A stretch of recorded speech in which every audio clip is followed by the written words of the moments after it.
pada saat kita sujud itu kita menyibakkan rambut dan menyibakkan baju. Jadi pada waktu mau sujud, rambut kita menghalangi, kemudian kita setiap mau sujud menghalangi begini, Pak. Kemudian kadang kita memakai juga hadirin serban yang setiap mau sujud mengganggu untuk tembusnya atau nempelnya jidat kita ke tempat sajadah atau tempat sujud kita. Maka kemudian kita membetulkan serban itu. Itu dilarang, hadirin yang dirahmati Allah. Kemudian hakib, hazik itu juga dilarang. Hakim itu, Pak, itu menahan air kencing. Hakib itu, hadirin yang dirahmati oleh Allah Subhanahu wa taala, menahan birak, Pak. Itu semua dilarang di dalam ketika kita sholat. Bahkan mohon maaf, ketika ada yang bertanya, Pak Ustadz, bagaimana menahan hadas ketika sholat? Indang madzhab Syafi'iyah makruh, Pak. Menurut madzhab Imam Syafi'i makruh. Tapi menurut madzhab Imam Hanafi batal sholatnya, Pak. Karena orang yang sudah menahan hajatnya masuk dalam sholat, pasti dia tidak akan khusyuk. Kecuali kalau hajatnya muncul pada saat di tengah-tengah sholat, Pak, itu beda, maka selesaikan sholatnya. Tapi kalau sebelum sholat itu Bapak sudah menjadi orang yang menahan hajatnya, hadirin yang dirahmati oleh Allah, maka sudah barang tentu lebih bagus selesaikan dulu hajatnya.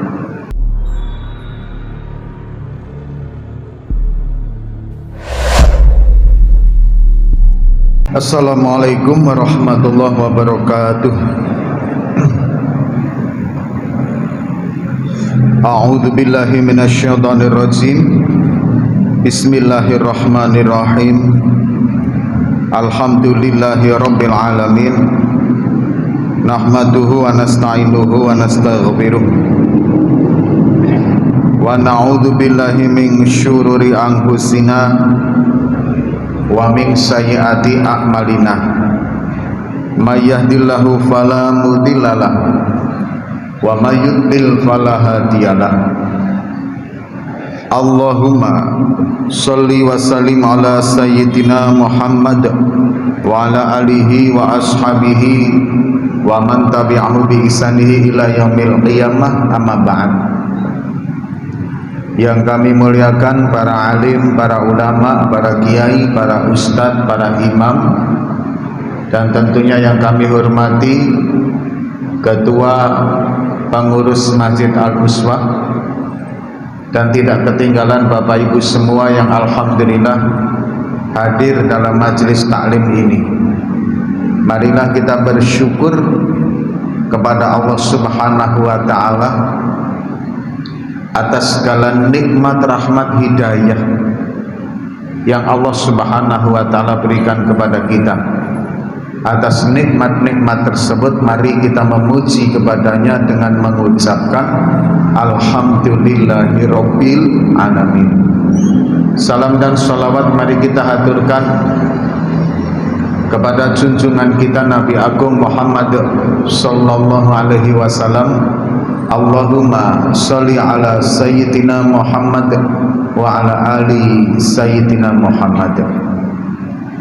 Bapak Ibu yang dirahmati oleh Allah, sedikit mengingatkan kita pada saat ketika kita belajar kitab Minhajul Abidin, agar kita nanti tidak kendor ketika kita melalui berbagai macam tahapan-tahapan di dalam proses membentuk karakter watak taat kepada Allah. Hadirin, membentuk karakter, watak, perilaku untuk selalu taat kepada Allah Subhanahu wa taala itu diperlukan proses yang tidak sebentar. Prosesnya panjang. Bahkan proses ini sampai nanti ketika kita dipanggil oleh Allah Subhanahu wa ta'ala, kita masih terus berproses. Nah, proses-proses ini bukan berarti ini selesai kemudian naik lagi, tidak. Tapi proses ini akan kita bersamai, akan kita kemudian jalani di dalam perjalanan kehidupan kita.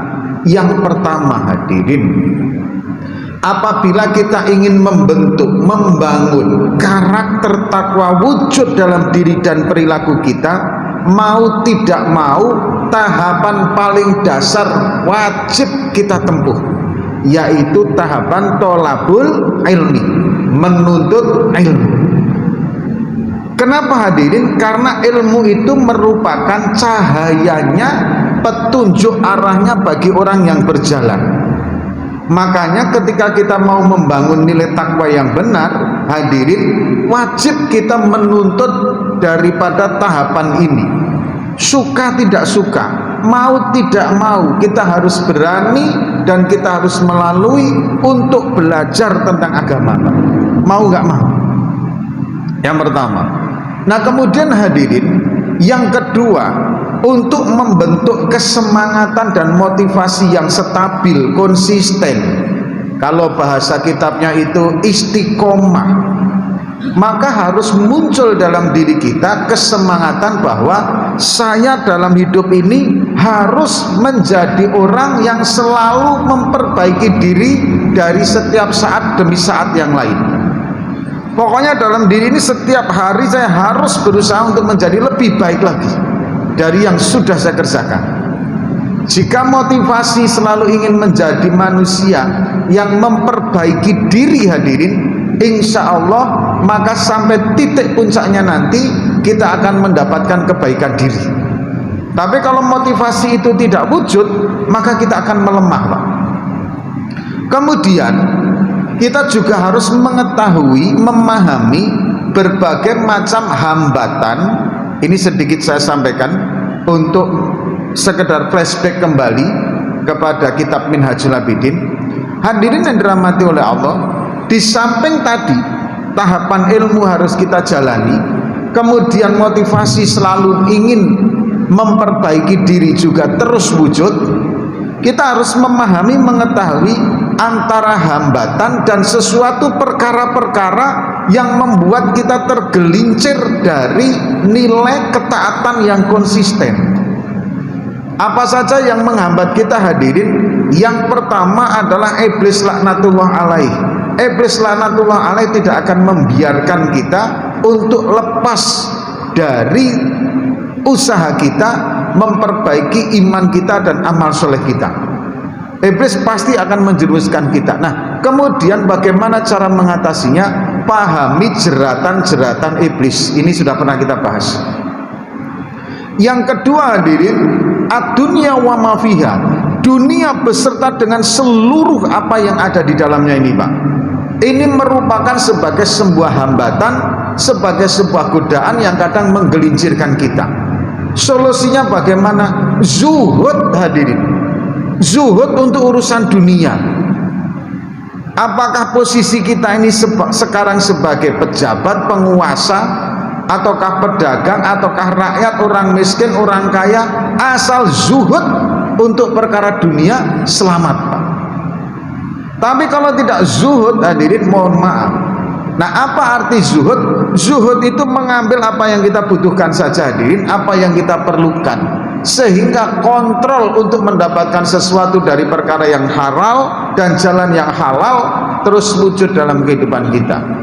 Tapi kalau sudah serakah, tamak, rakus, mohon maaf, Pak, hajar habis. Mau kiai, mau ustadz, apalagi cuma sekedar mohon maaf ustadz, ya kan itu, Pak, ya. Karena ustadz ini sekarang kan panggil-panggilan aja, siapapun bisa diustadkan, kan itu. Nah, hadirin, pejabat, rakyat, kaya, miskin, kok hilang rasa zuhudnya, maka mohon maaf, dia akan bisa menerkam apapun yang dia mau, Pak. Ini untuk urusan dunia. Kemudian yang ketiga, hadirin yang dirahmati oleh Allah, urusan makhluknya Allah Subhanahu wa ta'ala. Maka uzlah itu sebagai jalan di mana kita bisa memperbaiki diri terus. Nah, uzlah sekarang boleh jadi tidak harus uzlah makani, tapi uzlah fi'li juga bisa, Pak. Uzlah batin juga bisa. Ini dulu pernah kita bahas. Kemudian hadirin yang dirahmati oleh Allah Subhanahu wa ta'ala, hambatan selanjutnya adalah masalah rezeki. Orang, hadirin, kadang banyak yang tergelincir kalau sudah bab urusan rezeki, Pak. Walaupun sadar, walaupun tahu, Pak, bahwa rezeki itu sudah dijamin oleh Allah Subhanahu wa ta'ala, tapi goyang juga iman kita kadang kalau sudah membicarakan masalah rezeki. Bagaimana cara mengatasinya hadirin yang dirahmati oleh Allah? Qanaah dan ikhlas. Kemudian hambatan selanjutnya hadirin adalah urusan yang berkaitan dengan takdir.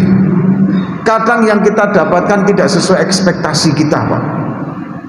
Kadang sampai di situ, Pak. Apa yang kita bayangkan, apa yang kita inginkan dulu, pada saat kenyataannya hadirin, kadang mohon maaf. Dan kita harus mau menerima kenyataan itu, berdamai dengan kenyataan. Kemudian hadirin yang dirahmati oleh Allah Subhanahu wa taala, yang berkaitan dengan godaan, hambatan adalah ujian dan musibah. Dalam perjalanan hidup hadirin kadang kita mendapatkan ujian. Yang terakhir adalah hadirin yang dirahmati oleh Allah, ini yang luar biasa sekali. Musuh tapi menyatu dengan diri kita, yaitu nafsu kita, Pak. Nafsu kita ini luar biasa, lembut, nikmat, lezat menyatu dalam diri kita. Tapi orang yang memiliki nafsu menjadi kontrol daripada pikirannya, maka dia akan menjadikan pikiran untuk memuaskan nafsunya. Tapi kalau otak pikirannya yang mengontrol nafsunya, maka nafsu akan menjadi kendaraan bagi otaknya. Akhirnya artinya terkendali. Nah hadirin, ini yang menghambat kita. Kemudian jalan lagi, Pak. Karakter taat ini sudah kita bentuk, Pak. Susah payah kita membangun nilai ibadah dalam diri kita. Ternyata nanti ada sesuatu hal yang berkaitan dengan perkara di mana bisa menghancurkan nilai-nilai ibadah yang sudah kita bangun tadi, Pak. Apa yang menghancurkan? Yang pertama riya, yang kedua ujub, yang ketiga sombong, yang kelima adalah memandang rendah orang lain, mengungkit-ungkit pemberian. Semuanya ini hadirin memandang rendah daripada kesalahan yang kita perbuat. Ini semua adalah perkara yang bisa meruntuhkan, menghancurkan amaliyah yang sudah kita bangun, Pak. Nah hadirin, bagaimana agar kita kemudian istiqomah? Ingat, ada posisi roja dan khauf. Dan yang terakhir puncaknya hadirin, ternyata sesedikit apapun, sesepele apapun, sekecil apapun ibadah yang kita sudah kerjakan hadirin, wajib kita syukuri. Puncak dari nilai taat itu ketika kita sudah mampu bersyukur dengan iman dan amal soleh kita. Alhamdulillah ya Allah, di antara sekian miliar hambamu, aku yang lemah dipilih olehmu untuk bisa taat kepadamu, mensyukuri nikmat iman, mensyukuri nikmat amal itu solihah. Ini justru adalah puncaknya taat, totalitas kepasrahan diri kepada Allah. Kalau belum bisa mensyukuri hadirin ibadah-ibadah yang kita kerjakan, mohon maaf, sedikit banyaknya kita masih terkontaminasi dengan sifat keakuannya. Jadi belum sampai titik di mana totalitas pasrah kepada Allah Subhanahu wa taala. Nah, ini yang pernah kita kerjakan di dalam kitab Minhajul Abidin. Kenapa saya sampaikan kembali hadirin? Untuk menggugah kembali tentang bagaimana pentingnya di awal tadi mensyukuri nikmat Allah yang berupa kemampuan diri kita bisa taat kepadanya. Ini merupakan nikmat yang luar biasa. Nah hadirin yang dirahmati oleh Allah, yang kedua adalah Bapak, agar jangan sampai kita Bapak Ibu lemah di dalam menuntut ilmu agama. Jangan sampai lemah. Hadirin yang dirahmati oleh Allah, sesungguhnya Bapak, sesungguhnya Ibu, ada 3 kitab dalam khazanah pembelajaran ilmu agama itu yang merupakan kitab itu adalah pondasi di dalam menumbuhkan atau membangun nilai agama yang luas dalam diri kita. 3 kitab ini kalau Bapak Ibu mau silahkan, ini pondasinya di sini, Pak.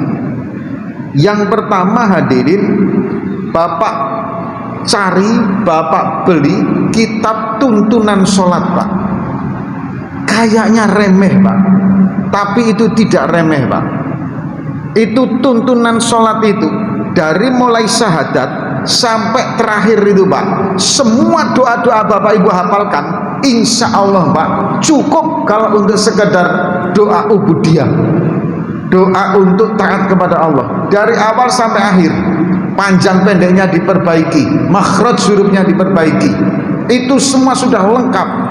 Bapak Ibu mau doa apa? Doa tahajud, doa duha, doa witir, doa tarawih, apalagi Pak, doa sholat jenazah, semuanya ada di situ Pak.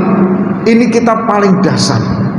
Kalau kitab itu saja kita tidak mampu untuk menghafalkan dan mempelajarinya, hadirin mohon maaf, kita ke atasnya akan kesulitan Pak. Ya sekedar mendengar teori saja Pak. Tapi untuk masuk ke dalam prakteknya, hadirin, jenengan beli kitab itu, cari kitab itu Pak, kayaknya remeh. Ini kan kitab untuk anak-anak, enggak remeh Pak. Itu kitab pondasinya di situ. Kemudian yang kedua, hadirin, adalah kitab Iqra beserta dengan kitab suci Al-Quran beserta dengan tajwidnya Pak. Ini pelajari betul Pak, agar benar dalam beragama nanti Pak. Kalau kita berbicara masalah yang berkaitan dengan ilmu, jenengan betul-betul pelajari makhraj hurufnya, tajwidnya, sehingga bisa baca Al-Quran. Jangan sampai, mohon maaf Bapak Ibu, pengajian kemana-mana kita datangi, tapi sampai kapanpun kalau tidak mau kemudian mengupas kitab per kitab dan digurukan, disodorkan, kalau bahasa pesantrennya itu Pak, disetorkan kepada ustadznya Pak, maka kita akan menjadi orang yang hanya mendengar setakat teori-teori. Pada prakteknya kita akan kelimpungan. Ini mau tidak mau Pak, karena di dalam awal kitab Minhajul Abidin tadi, bahwasanya hadirin, suka tidak suka, mau tidak mau, kita harus belajar agama untuk membentuk karakter takwa yang benar kepada Allah SWT. Meskipun nampaknya kecil Iqra, tajwid, tapi ini nggak kecil, nggak sepele Pak. Anda akan menguasai kitab-kitab yang tebal itu. Kalau di dasar ini Anda bisa. Kalau dasar ini Anda kesulitan, ini baik untuk santri maupun untuk semuanya, maka kitab-kitab yang besar itu nanti tidak mampu diamalkan. Ini yang kedua. Yang ketiga, hadirin yang dirahmati oleh Allah Subhanahu wa taala, belajarlah betul-betul kitab tauhid Pak. Sifat 20 hadirin. 20 sifat wajib, 20 sifat mustahil. 4 sifat wajib bagi Rasul, 4 sifat wajib mustahil bagi Rasul, dan 1 sifat jaiznya. Ada 50 sifat. Bapak Ibu monggo cari kitab tauhid ini. Insya Allah hadirin, dengan kitab ini kalau kita benar-benar mau pelajari dan mau sorogan atau mau setoran di hadapan ustadz kita, nanti jenengan akan membangun pondasi. Ini pondasinya kuat, membangun bangunan agama di atasnya, insya Allah Pak, lebih mudah. Ini persyaratan pertama. Nah kalau Bapak Ibu alhamdulillah Pak sudah tidak mengalami kendala di dalam masalah yang 3 itu, karena Bapak alhamdulillah Iqra sudah selesai, sudah baca Al-Quran oke, hukum tajwid juga oke Pak Ustadz, kemudian masalah tauhid sifat 20 mustahil maupunnya saya sudah oke. Kenapa? Karena nanti dihantam dengan ikhtilaf tauhid, kita nggak akan goyah Pak. I'tiqad ahli sunnah wal jamaah ini. Kemudian yang ketiga hadirin, masalah doa.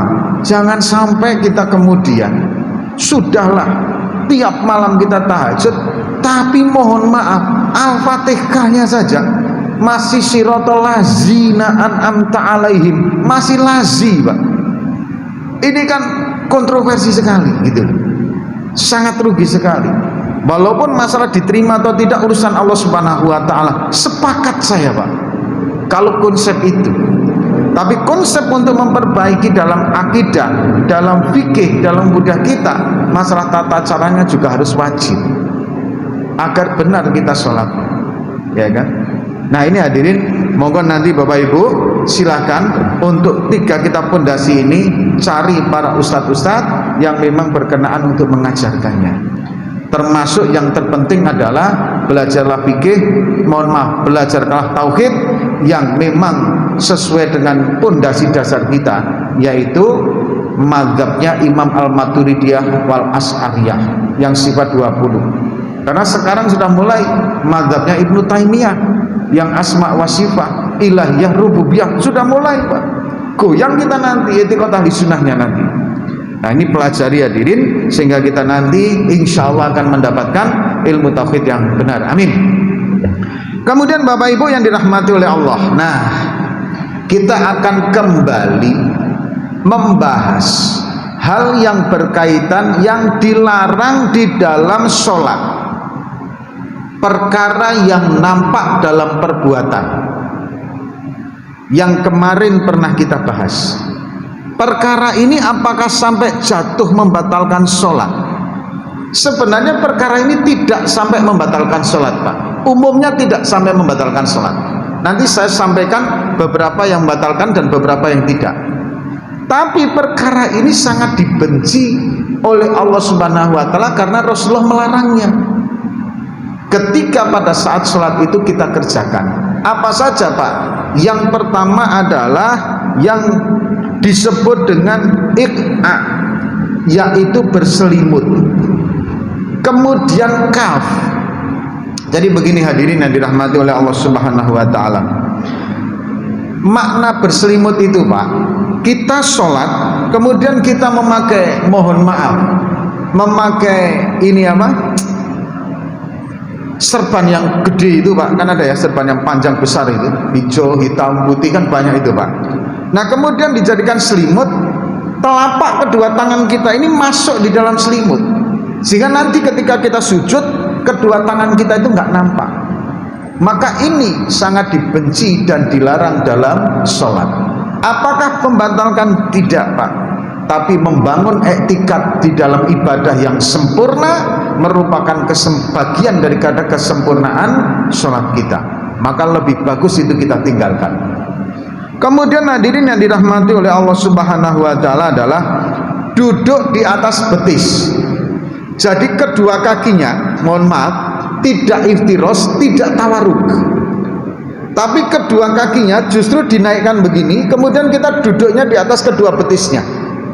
Apalagi kemudian tangannya diletakkan di depan daripada dengkul kita.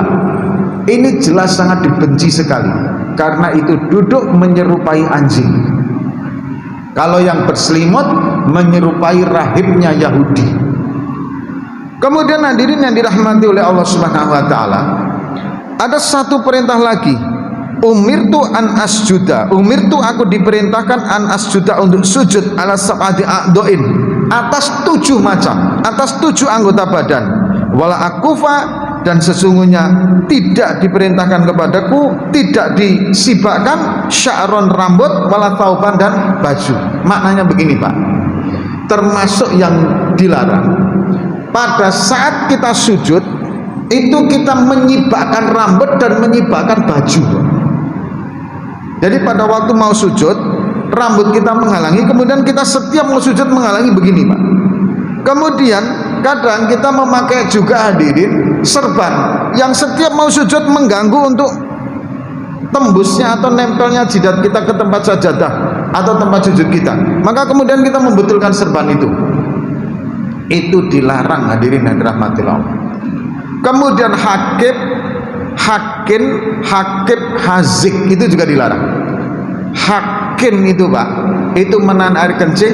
Hakib itu hadirin yang dirahmati oleh Allah Subhanahu wa Ta'ala, menahan birak Pak. Itu semua dilarang di dalam ketika kita sholat. Bahkan mohon maaf, ketika ada yang bertanya, Pak Ustadz, bagaimana menahan hadas ketika sholat? Indang madzhab Syafi'iyah makruh Pak. Menurut madzhab Imam Syafi'i makruh. Tapi menurut madzhab Imam Hanafi batal sholatnya Pak. Karena orang yang sudah menahan hajatnya masuk dalam sholat, pasti dia tidak akan khusyuk. Kecuali kalau hajatnya muncul pada saat di tengah-tengah sholat Pak, itu beda, maka selesaikan sholatnya. Tapi kalau sebelum sholat itu Bapak sudah menjadi orang yang menahan hajatnya, hadirin yang dirahmati oleh Allah, maka sudah barang tentu lebih bagus selesaikan dulu hajatnya. Kemudian hadirin yang dirahmati oleh Allah Subhanahu wa Ta'ala, hindari mufasolah. Ini setakat karena mengulang yang kemarin. Apa mufasolah? Mufasalah itu bersambungan, Pak. Ada beberapa mufasalah yang dilarang, baik itu untuk imam, untuk makmum, atau untuk sendirian. Kalau untuk makmum, yang pertama hadirin, dilarang kita mufasalah, menyambung antara yang pertama takbiratul ula imamnya. Jadi takbiratul ihramnya imamnya itu jangan disambung dengan takbir kita. Maksudnya disambung bagaimana? Yang pertama, takbir imam belum selesai kita sudah masuk, itu berarti kita menyambung takbirnya imam, sehingga imam dan takbir kita sama sekali nggak ada jedanya. Allah, imam begitu kita sudah Allahu Akbar. Nah, imam belum selesai, baru kita sudah menyambung, itu mufasalah. Kemudian yang kedua, imam begitu bar langsung Allahu Akbar, sehingga antara takbiratul ula imam dengan kita sama sekali nggak ada jedanya. Jadi yang pas bagaimana? Tunggu makmum imamnya itu takbir selesai, baru kita kemudian masuk dalam takbiratul ihram. Ini takbir saja begitu, apalagi rukun, Pak. Jangan pernah mendahului rukunnya imam. Kenapa hadirin? Karena nanti akan Allah Subhanahu wa taala adab, Allah ancam hadirin dengan muka menjadi muka seekor binatang pada hari kiamat, Pak. Ada yang mengatakan mukanya kambing, Pak. Maka biarkan dulu, nikmati betul sholat itu hadirin, sehingga mufasalah itu tidak ada. Sama dengan tadi, Pak, mohon maaf, kenapa kita dilarang untuk berselimutan, kemudian menyibakkan rambut, kemudian menahan hadas, termasuk mohon maaf, Pak, membetulkan serbanya dan lain sebagainya, agar kita tidak disibukkan, agar kita tidak dialihkan perhatian kita dari kekusukan kita kepada perkara lain, gitu loh, Pak. Fokus saja sholatnya, nggak mikirin apa-apa. Allahu Akbar. Kalau kemudian Bapak mempunyai rambut panjang, kemudian tidak memakai songkok, Anda pasti begitu takbir Anda memikirkan bagaimana nanti kalau sujud jangan sampai rambutnya nutupin jidatnya. Sudah masuk sesuatu yang merusak kekusukannya. Ini hadirin yang harus dihindari. Atau Bapak kemudian takbir Allahu Akbar, nahan kencing, maka pikirannya sudah beda. Allahu Akbar, ada makanan, perut kita lapar, kita sholat dulu sementara waktu masih luas. Maka ketika takbir Allahu Akbar, pikirannya ke makanan terus. Lepaskan semua itu. Bahkan mohon maaf, kalau kita memakai celana kemudian mau melorot saja, Pak, itu lebih bagus dibetulkan, selesaikan dulu, agar jangan sampai dalam sholat itu kita terganggu sedikitpun dengan hal-hal yang tidak seharusnya mengganggu, gitu loh, Pak. Nah, ini yang harus dipahami. Nanti ada tambahannya lagi, Pak. Lanjut kita. Kemudian hadirin yang dirahmati oleh Allah Subhanahu wa taala, antara takbiratul ihram dengan Al-Fatihah itu seyogyanya, walaupun tidak dibaca iftitahnya, jangan mufasalah. Ini untuk imam. Antara takbiratul ula imam dengan Al-Fatihah jangan mufasalah. Jadi Allahu Akbar, jangan langsung Bismillahirrahmanirrahim, jangan. Tapi berhentilah sejenak, setakat memberi kesempatan makmum untuk takbir, baru kemudian kita masuk Al-Fatihahnya. Kemudian ruku hadirin, dengan bacaan ruku, begitu turun jangan langsung turun begitu sebelum sempurna sudah membaca bacaannya. Anda lepaskan dulu rukuknya sempurna, setelah sempurna berhenti sejenak, baru masuk Subhana Rabbil Azimi wa bihamdi. Kalau begitu lama, Pak Ustaz. Oh iya, sholat itu betul-betul interaksi kita kepada Allah Subhanahu wa taala, Pak. Lebih bagus umur kita habiskan di dalam sholat daripada umur kita habiskan untuk di luar sholat. Kan begitu, Pak, konsepnya. Tapi kan kita masih banyak pekerjaan. Hadirin, saya kira pekerjaan kita tidak akan terganggu kalau setakat sholat kita hanya ditambahin 1 menit sampai 2 menit saja, Pak. Saya rasa begitu, Pak. Hadirin, sholat kita ini, Pak, paling-paling, Pak, itu 10 menit 4 rakaat itu sudah hebatnya luar biasa, Pak. Super, Pak. 10 menit 4 rakaat itu sudah hebat. Biasanya 1 menit 1 rakaat kadang kita, Pak, ya kan? 5 menit itu 4 rakaat, apalagi kok bisa sampai seperempat jam, Pak. Luar biasa. Yang lama itu kadang kita menungguin untuk didirikannya sholat, dan kemudian zikir, kemudian habis itu dia sholat ketemu dengan kawan terus bercerita. Wah, ini lama sekali, Pak, biasanya. Tapi kalau untuk masalah hal yang berkaitan dengan sholat ini enggak terlalu lama. Coba kalau ditawarin, umur Anda hadirin lebih bagus dihabiskan di dalam sholat atau di luar sholat, mesti jenengan akan memilih lebih bagus saya habiskan umur saya di dalam sholat. Bahkan jenengan akan berkata, siapa tahu pas sholat saya dipanggil oleh Allah Subhanahu Wa Taala. Kan gitu, Pak. Ada yang bercita-cita dipanggil oleh Allah pas sholat, Pak. Hampir semua. Tapi jangan sholat isya ini, kan gitu, Pak, ya kan. Dan jangan juga sholat subuh besok, ya kan. Pokoknya sholat tapi masih jauh, masih lama. Kan kita belum siap juga, Pak. Kalau isya ini tiba-tiba assalamualaikum, kita repot ya kan, kita belum siap. Kemudian hadirin yang dirahmati oleh Allah Subhanahu Wa Taala, kita lanjutkan. Sab'atu asya' fi sholah minasyaiton. Ada 7 perkara di dalam sholat, yang 7 perkara itu minasyaiton, dari setan laknatullah alaih. Yang pertama adalah ar-ru'afu, yaitu adalah mimisan, Pak. Mimisan itu keluarnya darah dari hidung, itu adalah perbuatan setan untuk mengganggu kita, mengganggu masalah najisnya karena itu darah, mengganggu macam-macam, Pak. Ini bagaimana iblis di dalam menjatuhkan kita agar tidak terbangun nilai taat kepada Allah Subhanahu Wa Taala. Kemudian hadirin yang dirahmati oleh Allah Subhanahu Wa Taala, yang kedua adalah wan nu'asu. Bismillahirrahmanirrahim. Yang ketiga adalah wan nu'asu, yaitu mengantuk. Pas sholat ngantuknya luar biasa, Pak. Itu dari iblis, dari setan. Jadi jenengan Allahu Akbar, tiba-tiba tadi sebelum sholat tuh nggak ngantuk, tapi begitu masuk sholat ngantuk, Pak. Itu juga dari setan. Atau begitu mendengar azan ngantuknya luar biasa, Pak. Sebelum azan tuh nggak ngantuk, tapi begitu mau masuk azan ngantuk. Kemudian al-waswasu, was-was. Ini hati-hati, Pak. Yang terkena penyakit was-was tinggalkan, Pak. Kita nggak memerlukan satu konsep bahwa ibadah kita ini harus sesempurna mungkin, nggak sampai ke situnya juga, Pak. Kenapa? Karena was-was itu muncul dari sesuatu ketika kita menginginkan ibadah sesempurna mungkin, Pak. Ya kan? Tangan harus, memang tangan harus sampai ke sini, tapi tidak harus juga kemudian kita sampai meneliti-neliti betul apakah sampai sini atau belum. Enggak, cukup dzon saja, persangkaan saja bahwa memang sudah sampai di sini, selesai. Asal kita sudah menjalani sampai di situ, selesai. Termasuk kita jumpai imam, Pak. Asal kita tidak melihat batalnya imam, mantap saja, Pak.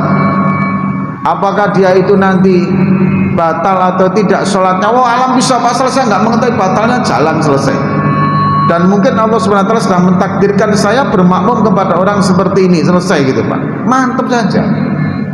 Termasuk juga hadirin yang dirahmati oleh Allah masalah najis. Kentut juga begitu. Kalau untuk laki-laki, Pak, biasanya itu habis kencing, rasa-rasanya keluar lagi, keluar lagi, keluar lagi. Kalau untuk ibu-ibu, biasanya kaum perempuan diuji dengan kentut. Sudah butuh kayaknya kentut, kayaknya kentut, kayaknya kentut saja. Itu godaannya memang di situ. Dan itu disemburkan oleh iblis laknatullah alaihi. Kemudian hadirin yang dirahmati oleh Allah Subhanahu Wa Taala adalah watasaubu wal hukaku wal iltiqatu wal abu bisyai. Kemudian hadirin yang dirahmati oleh Allah Subhanahu Wa Taala, selanjutnya adalah apa ya bahasanya, Pak, ya, pada gelegean gitu loh, Pak. Apa itu gelegean? Gitu. Sendawa. Allahu Akbar. Kadang ada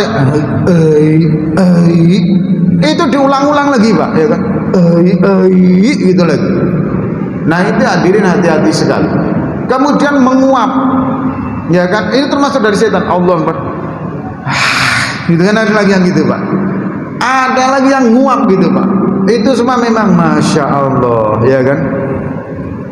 Kemudian hadirin yang dirahmati oleh Allah, ada juga yang garuk-garuk terus, Pak. Begitu masuk sholat itu seluruh tubuh gatal semua. Ya ada itu Pak. Garo itu nggak selesai. Habis garo betulin jenggot lagi Pak. Oh jenggotnya nggak diapa-apain, yang betulin jenggot itu. Allahu Akbar. Gak ada. Nah, gini lagi Pak. Ada yang kayak gitu itu juga.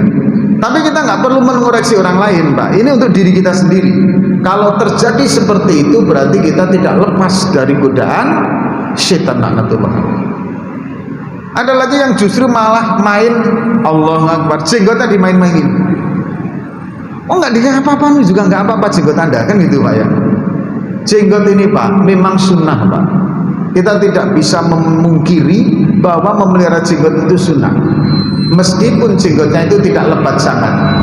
Kayak saya ini jenggotnya cuma berapa helai saja Pak. Tapi begitu dipelihara saya dapat kesunahannya. Maka bapak-bapak yang tidak lebat jenggotnya jangan heran, jangan segan-segan untuk memeliharanya. Meskipun cuma 3 biji saja Pak. Yang penting sunnah.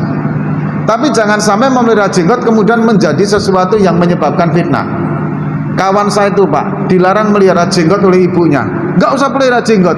Karena begitu jenggotnya tumbuh agak lebat tuh Pak, hari-hari cuma main koin nyabutin jenggotnya aja Pak, cetak cedik nggak bekerja pula ya kan. Nah ini kan jadi fitnah. Nah hadirin yang dirahmati oleh Allah Subhanahu Wa Taala, ini dulu yang bisa kami sampaikan. Ada benarnya dari Allah Subhanahu Wa Taala, ada silap salahnya kami mohon maaf yang sebesar-besarnya. Kita tutup dengan doa kibar majelis. Subhanakallahumma wa bihamdika asyhadu an la ilaha illa anta astaghfiruka wa atubu ilaik. Assalamualaikum warahmatullahi wabarakatuh.